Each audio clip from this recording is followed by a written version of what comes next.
इंद्रदेव ने आवाज लगाई हर हर, फिर भी शिव जी के नेत्र नहीं खुले।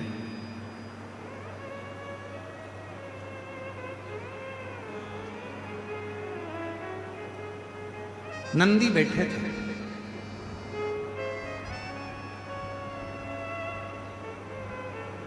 और नंदी को बैठा हुआ देखकर नंदी बैठे थे। इंद्रदेव ने प्रणाम किया है नंदी, और पहले भी कहा, आज फिर कहते हैं, तुम्हारे मन की अगर कोई कामना हो ना, नंदी के कान में जाकर धीरे से पहले भगवान शिव का नाम उच्चारण करो। ओम नमः शिवाय बोलो तो ओम नमः शिवाय, नमः शिवाय बोलो तो नमः शिवाय, तो श्री शिवाय नमस्तुभ्यम बोलो तो श्री शिवाय नमस्तुभ्यम। नंदी के कान में कैसे कहना चाहिए आप लोगों को मालूम है कुछ? नंदी के कानों में कहने के लिए दुर्वा का भाग रखा जाता है अपने हाथ में, और दुर्वा के भाग को अपनी हथेली में हाथ में रखकर फिर नंदी के कानों के पास में जाकर धीरे से कहा जाता है, श्री शिवाय नमस्तुभ्यम, श्री शिवाय नमस्तुभ्यम। नंदी से अपने मन की कामना, बाबा हे नंदीश्वर, आपके हृदय में, आपकी दृष्टि में शिव समाये हैं। बाबा बहुत दुखी हूं, बहुत तकलीफ में, बहुत बड़ी कष्ट में। बाबा मेरे कष्ट को शिवजी तक पहुंचाओ ना, मेरे दुख को मिटाओ ना। बाबा अपनी दुख, अपना कष्ट नंदी के कान में कहकर दुर्वा को नंदी के सामने देकर वहां से चल दीजिए। मेरा देव अधिदेव महादेव 3 महीने के अंदर आपकी वो अर्जी स्वीकार जरूर कर। एक दुर्वा का भाग और नंदी के कानों में कहा गया शब्द जीवन का एक आनंद दे।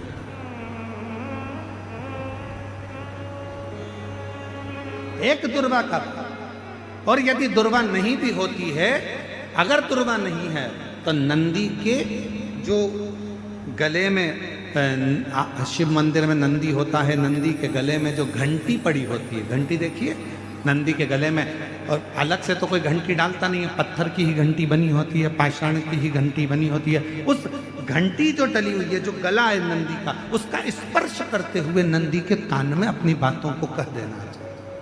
स्पर्श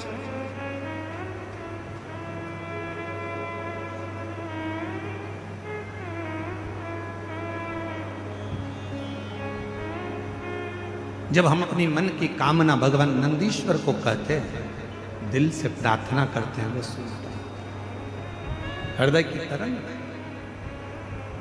नंदी, इंद्रदेव ने नंदी को प्रणाम किया, नंदीश्वर से पूछा कि वो ब्रह्मा जी जिनको बड़ी अंदर से गिलानी, ब्रह्मा जी के हृदय में बड़ी बड़ी गिलानी है, उनके आंख में आंसू है, उनका दुख है, हृदय रो रहा है, नयन से जल बह रहा है। ब्रह्मा जी क्या करें कि अंदर का दुख समाप्त हो जाए? नंदी ने कहा, ब्रह्मदेव से कहिए कि त्रिवेणी का जो संगम है शिवजी को प्रिय है, गंगा यमुना सरस्वती का संगम प्रयागराज, उस तीर्थ में जाएं और ब्रह्म तीर्थ के रूप में उसको निर्मित कर कर उस पर यज्ञ किया प्रारंभ। शिव जी को राजी करने के लिए ब्रह्मा जी ने यज्ञ की रचना करना प्रारंभ करा। गंगा यमुना सरस्वती के तट पर, माँ गंगा यमुना सरस्वती के तट पर पहुंच गए, यज्ञ की रचना हुई, यज्ञ प्रारंभ होने की तैयारी हुई। विचार करा गया कि किसका यज्ञ करें, किसको प्रसन्न करें, किससे विनती करें, यज्ञ किसका हो। तब ब्रह्मा जी ने देवताओं से पूछा, देवता कुछ बोले नहीं। भगवान नारायण से पूछा, नारायण कुछ नहीं बोले। तो ब्रह्मा जी के मन में भाव आया, मैं अपने पुत्र देवर्षि नारद से पूछता हूँ यज्ञ किसका करा जाए। देवर्षि नारद ने अपने मन में भाव रखा तो अपने भांजे पर्वत मुनि से पूछा। पर्वत मुनि ने जाकर सीधे तुमरुका जी से पूछा कि ब्रह्मा जी यज्ञ करना चाहते हैं, कौन सा यज्ञ करें। पर्वत मुनि के बात सुनकर तुमरुका जी ने अपने मुख से कह दिया कि ब्रह्मा जी से कहो कि रुद्र को प्रसन्न करने के लिए, शिव को प्रसन्न करने के लिए कोई युद्ध, रुद्र यज्ञ का एक आनंदमय रूप धारण किया। महाराज, पृथ्वी पर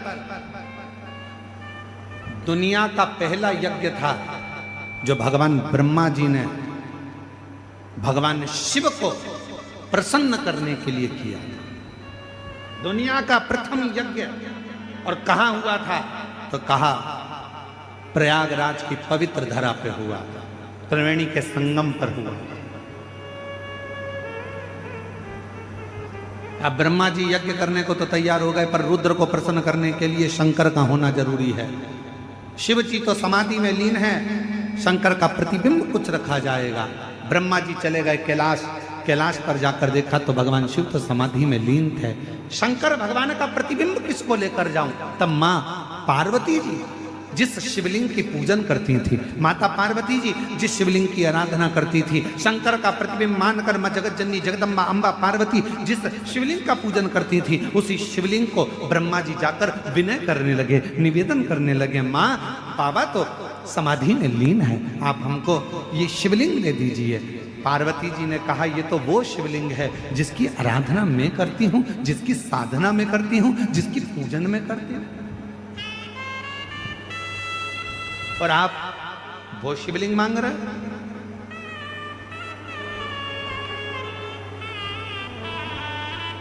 जगदम्बा अम्बा करेंगे, मैं इस शिवलिंग को नहीं दे सकता,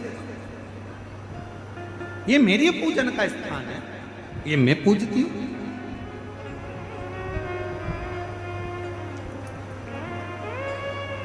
ए मेरी जीजियों,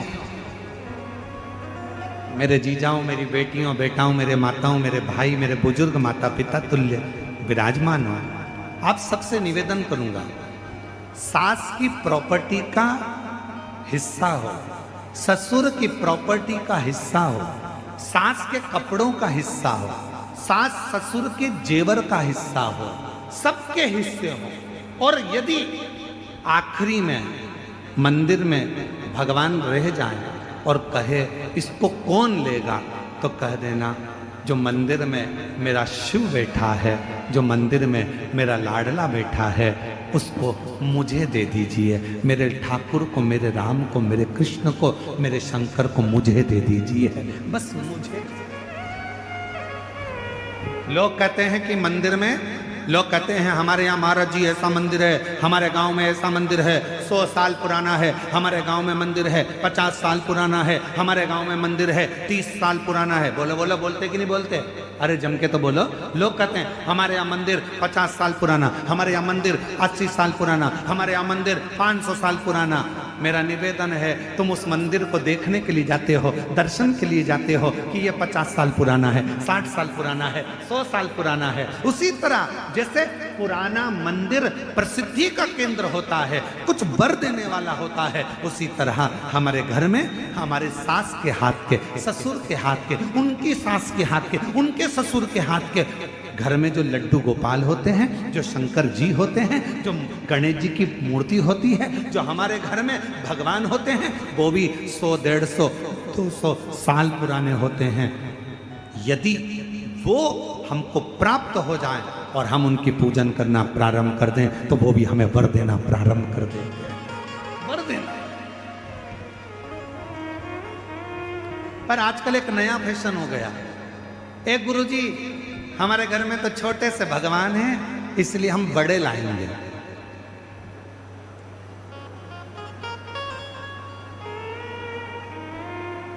अब घूमने गई मंदिर, कहीं तीर्थ में चली गई, वहां से घर में थे इतने से लड्डू गोपाल और ये बाजार से ले आई इतने बड़े लड्डू गोपाल। घर में थे इतने बड़े शंकर जी, बाजार जाकर लिए इतने बड़े शंकर जी।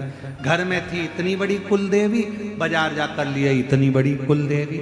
ईमानदारी से बोलो, जम के जरा सावधानी से ध्यान रखकर बोलना। जरूरी नहीं कि बड़ी गोली ही असर करेगी, कभी कभी छोटी सी गोली भी पेट दुखने की पेट बंद कर देती है, और कभी कभी छोटी सी गोली जुलाब की हिला हिला देती है।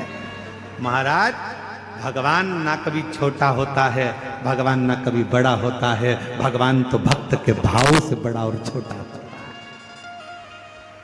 भाव शिव भक्तों के वश। और कितना सुंदर कड़प डाकू मुंह में पानी भरकर शंकर जी पर फेंक रहा है और शिव जी मुस्कुरा रहे हैं। कड़प डाकू पशु मार मांस लाकर भोग रख दिया, शिव मुस्कुरा रहे हैं। कड़प डाकू पांव से भगवान के पास रखे हुए पुष्प को हटा रहा है, शिव जी प्रसन्न हो रहे हैं। भगत डमरू वाले के, भगवान शिव के भक्त, भगवान शंकर के भक्त कड़प अलमस्त है। पत्र के पेड़ पर हिरण को ढूंढ रहा है, साधने के लिए, मारने के लिए तैयार खड़ा है, और छाजल में से पानी नीचे गिर रहा है शंकर के ऊपर। पांव से छाजल हिल रही है और पानी नीचे गिर रहा है। लोग कहते हैं शिव पर पांव का पानी, लोग कहते हैं ऐसा पानी, लोग कहते वैसा पानी। मेरा शंकर मुस्कुरा रहा है। चलो सुन लो ए छत्तीसगढ़ वालों, और सुन लो सारे संसार वालों, भगवान को रिझाने के लिए आडंबर नहीं, दिखावा नहीं, भगवान को रिझाने के लिए तो केवल तुम्हारा शुद्ध भाव, निर्मल मन, सो मोहि पावा, और मोहि छल छिद्र कपट ना भावा। भगवान को केवल तुम्हारा शुद्ध भाव। भगत डमरू वाले के नित काशी में डोले, शिव को नंदी बोले। बड़ा कोई सुख नहीं है संसार में। ईमानदारी से बोलना, सुदामा जी क्या भगवान कृष्ण से कभी अपने पांव धुलवा सकते थे? ईमानदारी से बोलो, नहीं। क्या भगवान सुदामा जी के चरण धो सकते थे? नहीं। पर सुदामा जी और कृष्ण भगवान का इतना प्यार था, इतना प्रेम था कि प्रेम में भगवान भी अपने भक्त के चरण धो देता है। ये निर्मल चरित्र सुदामा और कृष्ण। भगवान को अपना भाव चाहिए, केवल निर्मल मन, सो मोहि पावा। नहीं मुझे छल कपट छिद्र कुछ। आज मेरे तुलसीदास बाबा, जिन्होंने जनमानस को अपनी भाषा में, अवधी भाषा में, अपनी भाषा में, अवधी भाषा में रामचरितमानस संपूर्ण विश्व को दिया, ऐसे मेरे तुलसीदास बाबा के चरणों में, गोस्वामी तुलसीदास जी के चरणों को नमन करते हुए उनके जन्म महोत्सव की संपूर्ण विश्ववासियों को बहुत बहुत साधुवाद, बधाइयां दें। बधाई।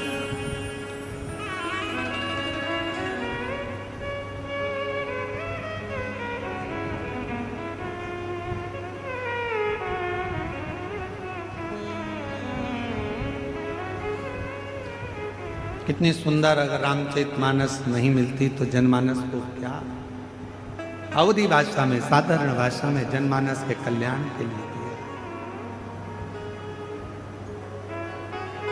और श्री शिवाय नमस्तु, श्री शिवाय नमस्तु, श्री नमस्तु।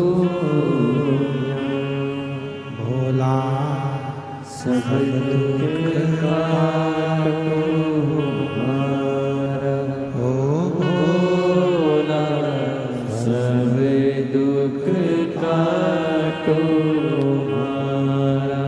शिव शंकर जपो तेरी माला, भोले बाबा जप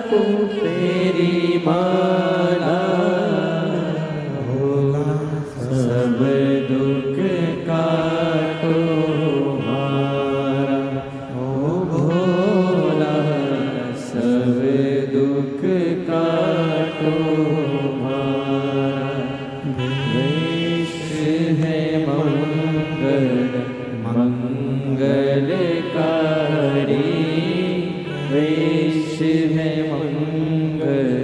मंगलकारी, शमशाने वासी हमारा, शमशाने वासी हमारा, होला सब दुख काटो तुम्हारा, होला सब दुख काटो